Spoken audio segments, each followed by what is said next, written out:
How's your first day been, Tatty? Fucking, you fucking injured us. Injured? I'm fucking and I'm fucking itching like I'm putting in a fucking plane. Hello and welcome back to the channel. Today I haven't recorded anything for the last couple of days because I've been in a proper stinking mood. It's just been doing me head in that rear clam, that mole. So I think the last bit I recorded, I'd started putting the plasticine in. That plasticine, what a pain in the arse. So I'm going to do things differently. I'm not going to do that next time. Yeah, it's all sealed up and polished. So there wasn't a lot to record anyway. So I'll show you where we're at. So that's it all polished. It's got the coats of wax on it. And now I'm going to put this stuff on it, which is like PVA release agent. So I've waxed it anyway so that I can, there's some bits that I'm not going to be able to hit with the spray gun. Look at how shiny it is, you can see me. So yeah, getting that plasticine in all them corners, what an absolute mission. Getting it in was one thing, and then getting it smooth was a whole nother thing. And then it still caused problems along the way because as I've been waxing it, it's been knocking little bits of plasticine off, and so I'm just not going to do the plasticine. What I'm going to do next time is when the mould's in bits, before it gets bolted back together, it's I'm going to spray it all with that stuff. So in between all the joints and everything, bolt it together, and unless there's any big, apart from any big holes, I'm not going to plasticine the gaps. It'll just leave a slightly higher lip on the edges, but it's going to have a lip anyway, so it's just going to be a slightly bigger lip. But I think there's just over 200 bolts in it, and it took us best part of a day to put all the bolts in. Yeah, it's I think I recorded all that though, so anyway, I'm going to spray some of that stuff on it. Never sprayed it before, so I don't know what it goes on like. Or maybe better do a bit of a test panel or something there, just see what it sprays like. Anyway, put you on a tripod. That's that done. Let that go off. It's like heading on for 6 o'clock now, so won't be doing anything tonight. But when I get back on it, plan is we're going to go in to all the awkward bits first, like in here. I'm going to do them with like smaller pieces and just like small mixes of resin. Get those fiddly bits done, and then go in with the bigger sheets and lay it up. Just so we're not trying to do them at the same time as we're trying to do the big area. So we'll do like the small tight areas with the tissue and fibres if we need it, and then a bit of the 300 to get that to a stage where we know that it's contacted the surface properly. But obviously the next thing will be to gel coat it. So we'll be spraying most of the gel coat on, but again, some places we'll have to paint it in because we just won't be able to get it, but we'll be using the sprayer to do most of the gel coat. So hopefully tomorrow gel coat and get some glass into them tight areas and possibly do the rest of it, but I don't know yet, we'll see. But yeah, this whole thing has been kicking my ass. I'm sure it's going to get easier, and we're going to find easier ways of doing it. But and an easy way of me doing it is getting somebody else to do it. Yeah, it stresses me out. The fiberglass stresses me out. It's not something that I want to do, but I know that about myself anyway. I like making the thing, like the first thing. Same with the tattoo machines. Like I enjoy like inventing it and designing it and like making it how I want it to be, but then manufacturing and doing the same thing over and over again, that does me head in. I need a bit of variety. So yeah, I will be in the future looking for somebody to be doing all this, because I definitely don't want to do it. But yeah, several steps closer to popping the first clam out, and then that'll be the clam, doors, the side skirts, the roof, all ours, which leaves the bonnet and the bumper, which we haven't done the moulds for yet. So once we've done the moulds for those, I'm gonna make another bonnet as well, just so that every part on that car is our production parts. I think it's a better example of what it's going to be really. So rather than it being the plug. Welcome back to the channel. So today is new tool day. Check out what I've just got. Tiny little diddy grinder with a swivelly airline end for getting in the vents and stuff like that, trimming the fiberglass. Right, so you know yesterday I was whinging on that. I didn't want to do the fiberglass, and I was like, I need someone to, that I can trust and that I can, rely on, and it's going to do the job, and I can just point at and do it. And then last night, my pal popped round, Tatty, that I mentioned in maybe last video, the recording studio video. He's a music producer, DJ, been pals for years. He came round last night and he was saying, I need to get onto something stable. The music industry isn't like consistently paying us and stuff, and I said, need something a bit more stable. I was like, yay, well, we've just got the thing for you, so here he is. So Tatty's day one, new boy. So he's here today just to, it's ideal because we're actually doing the clam today. So yeah, it's an ideal day for him to come and see if he likes it. He's on his trial day, and if he likes it, if he enjoys it, then I think we might have the problem solved. So I'm always on about the law of attraction and that, and how what you think about you bring about. Well, did I not just say this yesterday? And then the universe delivers the perfect person the very same day. So what can you say? Do you like my t-shirt? RS200 available on the website. So Jonathan's free today, so he's going to be helping us with this. Didn't want to tackle it on my own, and now there's 3 of us, so that's loads better. So yeah, I'll get you set up on a tripod. I might even, if I can kind of dodge this job, and Jonathan can teach Tatty how to go about it, I'll maybe just help out in the peripheral. And I can get on with the clocks and get them in, because I really want to get them done and avoid the fiberglass in. So, but, there's going to be some fiberglass in with that as well, actually, but nothing too major. So yeah, also Tatty's quite a bit of a character actually, and I think he'll be quite entertaining on the channel. So he's got no choice, is he? If he's working with me, he's going to have to end up on a video at some point, so he may as well just get used to it. So, but I think it'll work out quite well actually. Looking forward to it. Fingers crossed it works out and I don't have to sack him or anything. All right.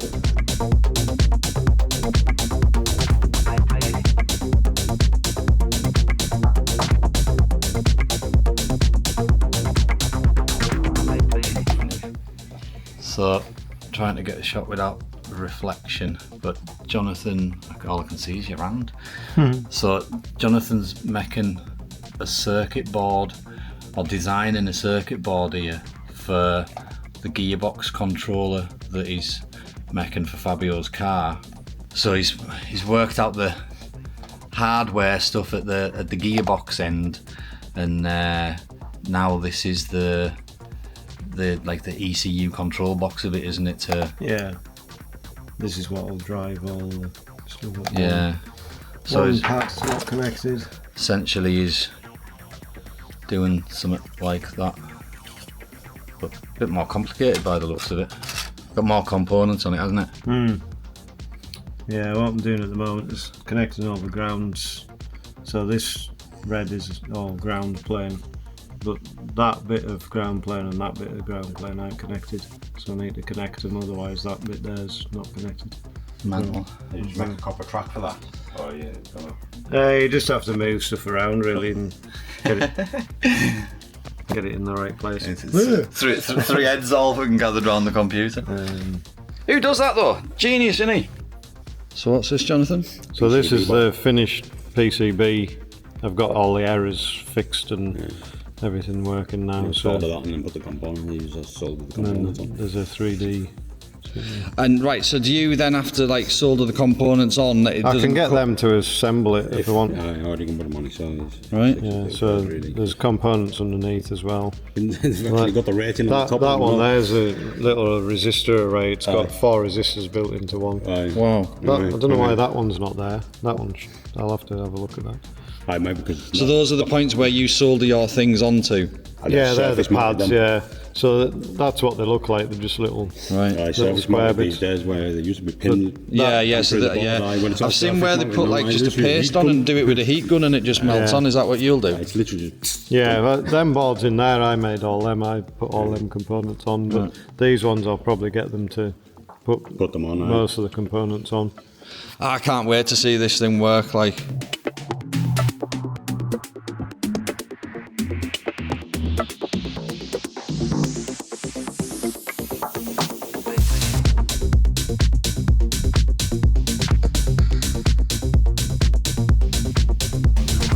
Right, so we're about to start laying in the gel coat, doing a 2 litre mix, and Jonathan's going to load up the sprayer, and me and Tatty's going to go in and paint the edges, and then Jonathan will hit it with the spray, because there's bits that the spray won't spray around, can't spray on the corner, so we'll have to go in and brush them, make sure that we've got all those, and then do the spray coat. So we'll have to be quite quick with that because obviously the stuff's going off.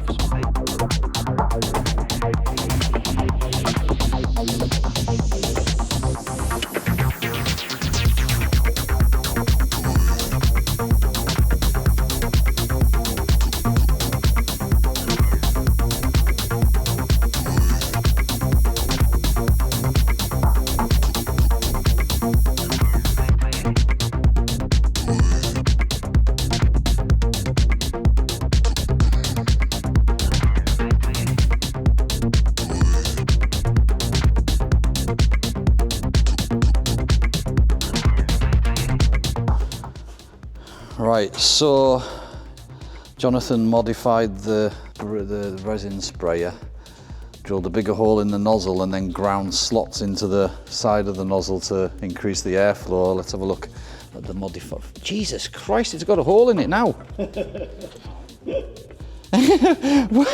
You proper upgraded it. We were like down at like, what did it start with, 3 mil? It was 3 mil and I got it out to 4 mil. And then that's probably about 4.5 or 5. And then he's ground these slots in here. It already it had 4 slots, so now he's put like 8 slots. And did you add the slots or did you make them bigger? You added slots. I didn't make the originals bigger. I just added. Right, so he added 4 slots. And that's copyrighted. And now it's like a flipping spray cannon. Yeah, beast. So that's how to modify your nozzle. Aye, so I'm gonna have to go and whinge at Fleet Factors because that drum of thinners there, it's not even melting the resin, and it should do. It should. Yeah, the last drum we had off them did, and now this one doesn't. So there's obviously a difference. Right. Anyway, back to what I was saying. That's absolutely cannon that on there. Look at the texture of it. It's thick as out. So that's just how we need it. Now we don't have to do 2 coats. Because that coat is way thick enough. We've brushed it up into all the edges, checked all the edges and that, so yeah, good start. So I messed up a bit. I was putting some fibres in up here to fill a little gap, but the gel coat hasn't went off yet.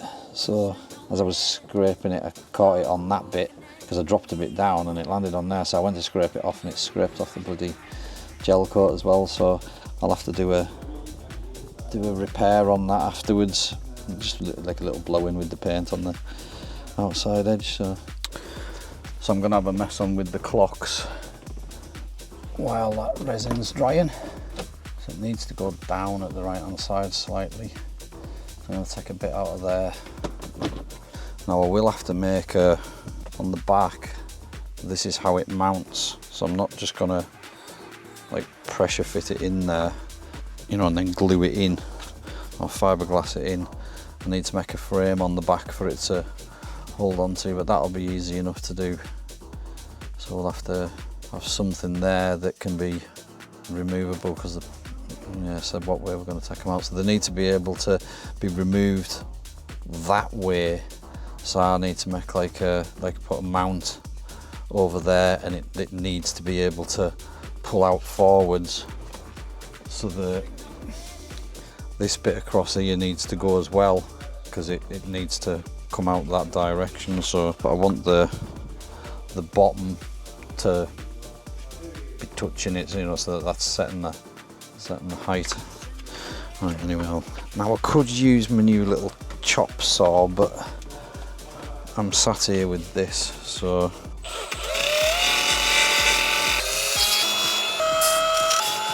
just while I'm kind of getting it positioned, I'm going to leave this front edge on because it stops it, you know, it helps us keep it at a right angle. So I've got them bits that are positioning the tilt, and then those are positioning the height. That'll come out at the top there, so that's all right. And when I take that bottom section off, it will come out at the bottom. All right, I just need it to be level now. I'm looking at that bottom section that's running across in front of the screen and comparing it to the bottom of the screen. It looks pretty level. Maybe slightly lower at the right hand side than the left hand side now. Does it want to be further back in there? Because the other thing is as well, so right, that's it sat back hitting the pegs. I'm gonna have to make like, you know, well, I might have to make like a little peak over the top of it, like a little shroud, just for the like light catching it. I don't know yet. I don't want to set it in further. I need to take a little bit off of this side, just eyeballing the centre, using the distance from that peak to there and that peak to there. So I'll stick some tape on it and mark it up. I'll just tape the whole thing up now, and then I can mess on with the fiberglass and that. So yeah, 2-inch tape. That one might need to go in a fraction. Yeah. Fingernail deep there. Oh no, we're a fingernail deep there too. That's very technical measurements. At work, tattooing, I use my hands as measurements. So like I say, I'll just get my tape measure and I go like that and get my hand. And I use like, you know, because you can measure, like, you know, just put your hand where the tattoo's going to go, and you can work out how big you need to make your stencil, or, you know, so you've got like palm size. That's like actually an actual measurement in tattooing. Like, so when someone starts tattooing, they're restricted to doing palm size tattoos. So obviously everybody's palm's different, but that's actually like what they, you know, they don't have a measurement. It's palm size, but like you know, you can use your fingers, you know, down to different knuckles, thicknesses or lengths, and then you've got your palm and your hand, and so it's sometimes like the upper arm's normally a full hand, sometimes it's a full hand and 4 fingers, but like I use my hands for measuring a lot because it doesn't need to be millimetre accurate. I do feel like it's a little bit further forward though. I feel like I could do with a proper tape measure on there, but then when you put it on there, no, it's definitely further forward, because that's like right on the cuticle, just where the skin starts. Depends how hard you push your finger, like that's more on my cuticle. Right, I'm gonna get a tape measure and measure this. I reckon that's like a mil deeper than that corner. Going to get tape measure.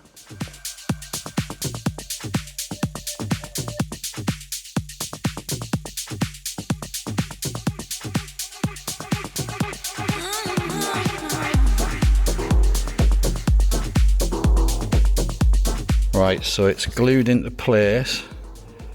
It's at the right angle and not going anywhere. And then on the back, we're gonna 3D scan it, or Jonathan's gonna 3D scan the back of this, and then he's gonna put it into the laser cutter, and he's gonna cut a plate. It's gonna sit in here, and we'll glue that into place, and then that'll be mounting on, because this is where it mounts on these, like it's got some little rubbery mounts, you see. So we'll then be able to take the clocks out and glue that into place, and then take the clocks out and then flip it over and fiberglass into it. So that's the plan. Try it in near mode first. Yeah, so I would have thought near mode. Me being an expert in 3D scanning nowadays. Oh. So he's using the Revo Point Mirrorcore Fix it tight, no bother with it. 3D scanners have got a thing with black. They're not a big fan, but it's actually picking up the black all right. Doesn't the back of it all right, but that's good on the cover. So the surround hasn't scanned too well. Yeah, I'll do it though. I'll do it in far mode just to see what it does. I mean, there's plenty of dust on it. I would have thought it would do.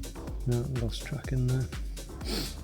Right, so when it loses tracking, you stopped it, and when we start again, it's going to pick up and it's got that edge anyway, hasn't it?